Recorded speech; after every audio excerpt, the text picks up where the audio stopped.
It was a cold February night in London in 1898. Wolf Joel thought he was the luckiest man in the world.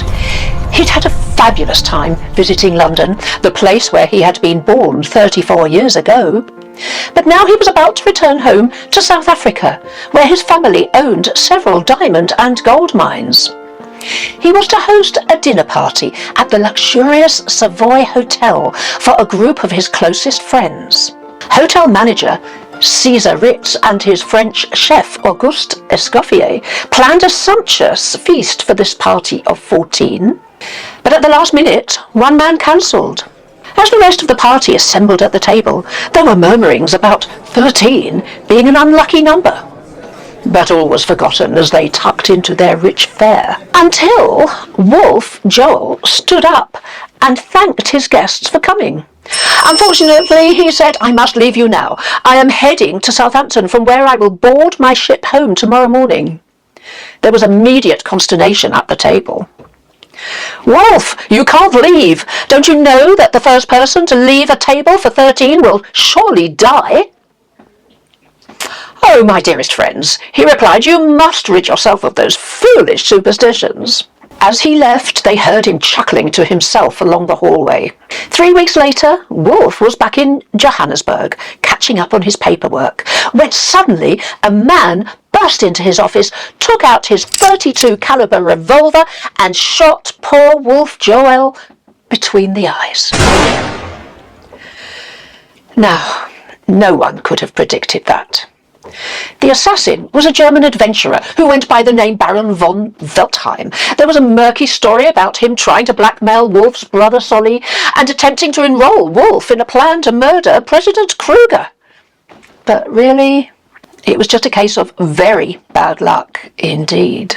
Back in London, Cesar Ritz and his chef Escoffier heard the news. But they were dealing with their own problems. The previous week, the owners of the Savoy had fired them both on the spot. Escoffier was sacked for large-scale filching of the Savoy's resources, and Ritz for being too busy setting up his own venture. Yes, the one that was to become the famous Ritz Hotel. But the new management of the Savoy was rather jittery. They couldn't afford any more bad publicity, so they decided to pay more attention to their superstitious guests. They declared that if ever a party of 13 guests were dining, a waiter would be charged to sit in the 14th place.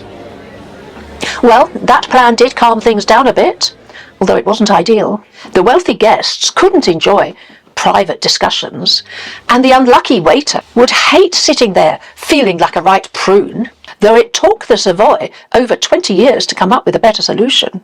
In 1926, they had asked the architect Basil Ionides to redesign some rooms in the hotel. And while you're at it, they said, could you devise something special that can sit in the place of a missing 14th guest? So he created Kaspar, a lucky black cat. 2 feet high, he was carved out of a London plane tree and covered in black lacquer. When his presence was required, they would tie a white napkin around his neck and serve him the full menu on his very own dinner service.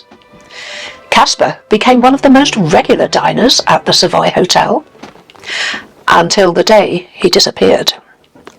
That year was 1940. The war was underway.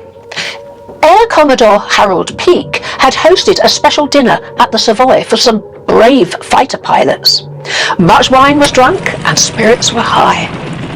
As the night was wrapping up, 3 Royal Air Force officers decided to engage in some hijinks. One boisterous officer pretended to swipe some empty wine bottles hidden under his tunic. Another made out that he had stolen loot hidden in his pockets.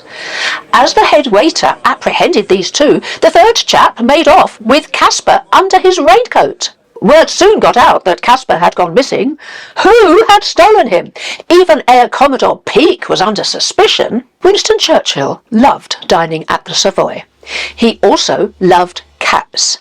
When he heard the news about Kaspar, he was not at all amused and demanded his immediate return. No one is entirely sure what adventures befell Kaspar, but after a long search, they found him a bit cut and bruised, at an Air Force base in the Midlands. He spent a short time in convalescence while they patched him up, and then he returned for duty. Lucky Kaspar is still employed today, spruced up in his finest, taking up the 14th place when required, and enjoying a full meal. When he's not actually dining, you can find him quietly resting in the foyer of the Savoy Hotel. Since Kaspar arrived, no diner has ever been known to suffer a serious superstitious misfortune. Thanks for joining me on this journey through history. I hope you enjoyed my story about Kaspar. Don't forget to like, share and subscribe for more tales from London. Until next time, bye.